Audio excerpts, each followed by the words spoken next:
This one is a wild ride. Let's do it.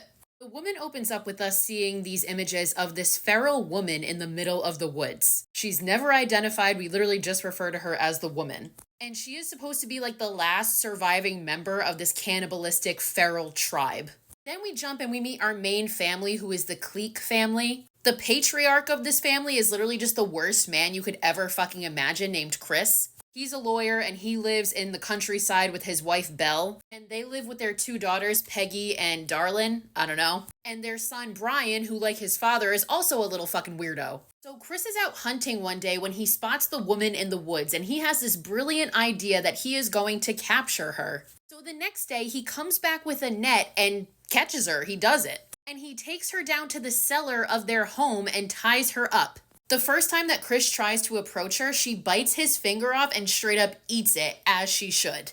But he is still absolutely determined to civilize this woman. Oh, and he's gonna hide this from his family, right? Wrong. In fact, he brings them all down the cellar to show them what he's done and instructs them that they all have to do their part in civilizing her. When Belle tries to question if they should be doing this, Chris just straight up slaps her and tells her to never bring it up again. We see that Peggy is also pretty disturbed by the whole thing, and one of her teachers at school starts to notice that she's acting different and gets suspicious. And we see over time Chris and his little weirdo fucking son start getting like stranger and more sadistic towards this woman. Chris proceeds to just torture her in various ways, including power washing her, which obviously hurts her, and he laughs at it. And after this, he dresses her in one of Belle's dresses to again civilize her. This part's gonna be pretty fucking disturbing, heads up. That night after he dresses her, Chris proceeds to go down to the cellar in the middle of the night and SA the woman. And we see Brian sneak out and watch this whole thing happen through a peephole as he's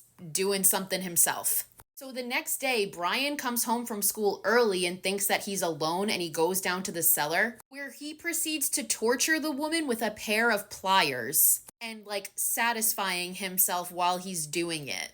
So Peggy catches him because she's home and she's fucking disgusted, and she ends up telling their mother. So Chris comes home and Belle tells him about what Brian did. And Chris's response, of course, because he's also a fucking psychopath, is boys will be boys. He was just curious. So it's at this point that Belle is like, I've had enough. I'm taking the girls and I'm leaving, and you can stay here with your little grapist son, you sick fucks. But Chris proceeds to beat her and knock her unconscious in front of the kids. And it's at this really poorly timed moment that Peggy's teacher decides to show up at the house because she's having concerns about Peggy. So she sits down Chris and is like, hey, I'm having some concerns. I think Peggy is pregnant. She's acting strange. She's wearing baggy clothes. She seems to be nauseous all the time. And Chris responds like any normal parent would, by telling the teacher, you're clearly accusing me of SAing my daughter and knocking her out and tying her up.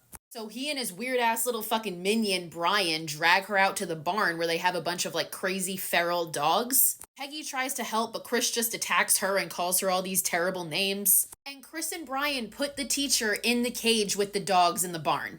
And it turns out it's not the dogs that she has to worry about. It's Chris and Belle's secret third daughter that they keep tied up in the cage with the dogs, and now she acts like a dog. So she comes out of her doghouse and kills the teacher and eats her. And Chris and Brian just watch this whole thing and laugh like the sadistic fucks they are. Now, Peggy at this point knows that she only has one other option, and it's to free the woman, which she does. Now, at this point, Peggy has kind of helped the woman. She's the only one that's like showed her any sort of humanity. And she has at this point already referred to Peggy as mother. So she releases the woman and she comes out of the cellar. So the woman comes out of the cellar and comes face to face with Belle, who has regained consciousness and is going to see what the fuck is going on. And the woman proceeds to attack and brutally off Belle. And then she goes for these weird ass fucking boys. The woman proceeds to take a lawnmower blade from the shed and off Brian with it.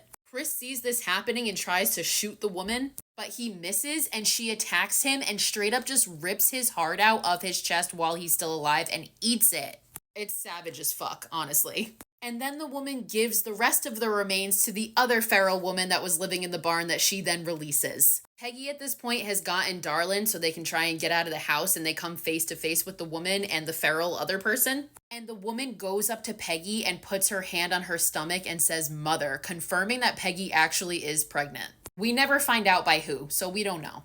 Darlin goes up to the woman like seemingly completely unafraid of her and gives her water. And the woman takes Darlin's hand and walks off into the woods. Peggy watches for a minute and then starts following, and the movie ends.